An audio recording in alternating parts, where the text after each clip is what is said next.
আসসালামু আলাইকুম। সকালবেলা হাঁটতে বের হয়েছি। বিপদ যে কার কখন আসে কেউ বলতে পারবে না। একদম সাধারণ একজন ব্যবসায়ী ভ্যানের মধ্যে ডিম, চাল, ডাল, চিড়া, মুড়ি নিয়ে এখানে বিক্রি করার জন্য আসছিল।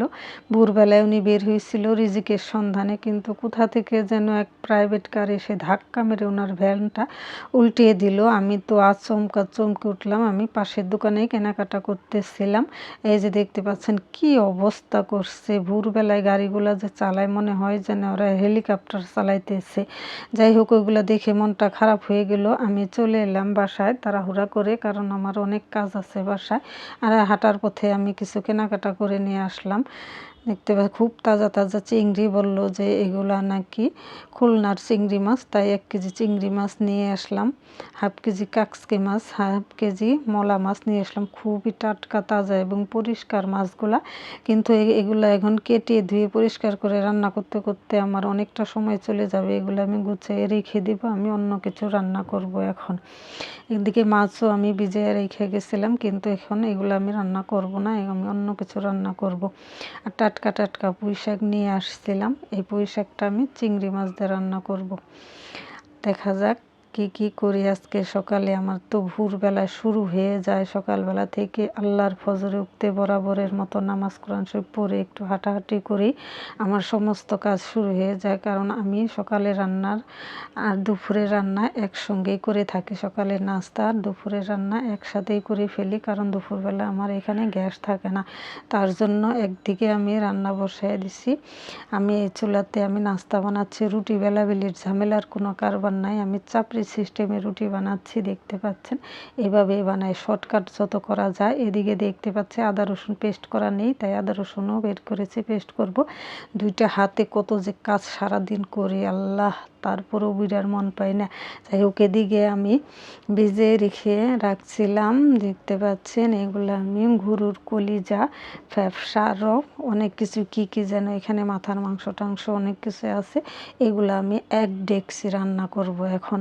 আর আমি কখনো দাঁড়িয়ে থেকে রান্না করি না, কারণ আমি দাঁড়িয়ে থেকে রান্না করতে পারি না। আমি চুলার মধ্যে একটা রান্না বসিয়ে দিয়ে অন্যান্য কাজ করি। টুনিকে খাবার দিই, টুনিকে লিটার পরিষ্কার করা। আমরা কিন্তু এখনও নাস্তা টাস্তা কিছুই খাইনি, কিন্তু এই টুনিটার খাওয়া হয়ে গেছে। তারপরও আমি যেখানে যাচ্ছি আমারও পিছুই হাঁটতেছে। আর আমরা রান্না ওদিকে আমি কচুরমুখী দিয়ে ডিম দিয়ে রান্না করছি। এই খাবারটা অনেক মজার টেস্ট হয়। চিচিঙ্গা ভাজি করেছি সকালে নাস্তার জন্য। আর এদিকে আমি মাংসটা রান্না করব। এখানে কলিজার ফ্যাপসার পরিমাণটাই বেশি, মাংসর পরিমাণ খুবই কম। এটা আমি একদম কালো কালো ভুনা করব, বেশি করে রান্না করতেছি যাতে আমি 2 দিন খাইতে পারি। 2 দিন 3 দিন চলে যাবে ইনশাল্লাহ। বেশি করে মাংসটা, গরুর মাংস তো যত আজ হবে ততই ভালো লাগে, জাল যত হবে তত কালো হয়ে আসবে, ততই খেতে ভালো লাগবে। আর এদিকে আমি তো বিকাল না হতে হতে আমার ছেলেদের বলবে যে নাস্তা রেডি করো। তার জন্য আমি 1 বোতল ভাবলাম যে 1 বোতল দুধটা বের করে রাখি, গলতে থাক। আর ফ্রিজে দেখতে পাচ্ছেন অনেকগুলো চিকেন রোল, টিকিয়া, এগুলো আমি সব সময় ফ্রোজেন করে রাখি। সিঙ্গারা, সমোসা সব আমার ফ্রোজেন করে রাখতে হয়, কারণ সব সময় তো আর নাস্তা তোর সাথে সাথে বানানো কষ্ট, তাই আমি বেশিরভাগ ক্ষেত্রেই ফ্রোজেন করে রাখি।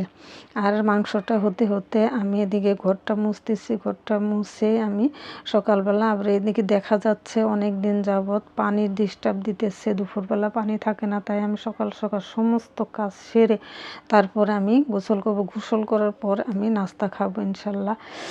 এতে টুনিটা তো আছেই, পিছু আছেই। ওর তো জ্বালায় ম্যা করতে আছে। আমার ঘর টর গুছানো শেষ হয়ে গেছে। ছেলেদের রুমে আমি খুবই কম ঢুকি, কারণ আমার ছেলেদের রুমে ছেলেরাই মোটামুটি যা পরিষ্কার করে রাখে, তাই কারণ আমি ওদের রুমে খুবই কম যাই। আমি ওদের রুম বিছনা টিছনা ওরা নিজেরাই গুছায় রাখেন। আর আমার মাংসটা প্রায় হওয়ার দিকে।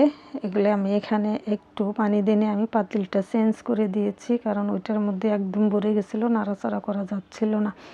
এখানে আমি একটু পানি দিব না, কারণ এই পানি শুকিয়েই ভুনা হবে। আরও আমি অনেকগুলো পেঁয়াজ অ্যাড করব এখানে। আর আমার গোসল টোসল করা শেষ করে চলে এসে আমি কি করলাম, নাস্তা নিয়ে বসে পড়লাম।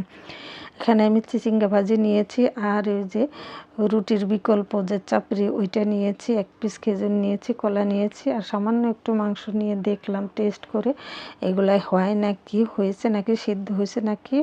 ভালো মতো সেদ্ধ হয়নি। এই নাস্তা টাস্তা খেয়ে আমি এখন রেস্টে যাব। আজকের মধ্যে বিদায় নিচ্ছি। আল্লাহ হাফেজ।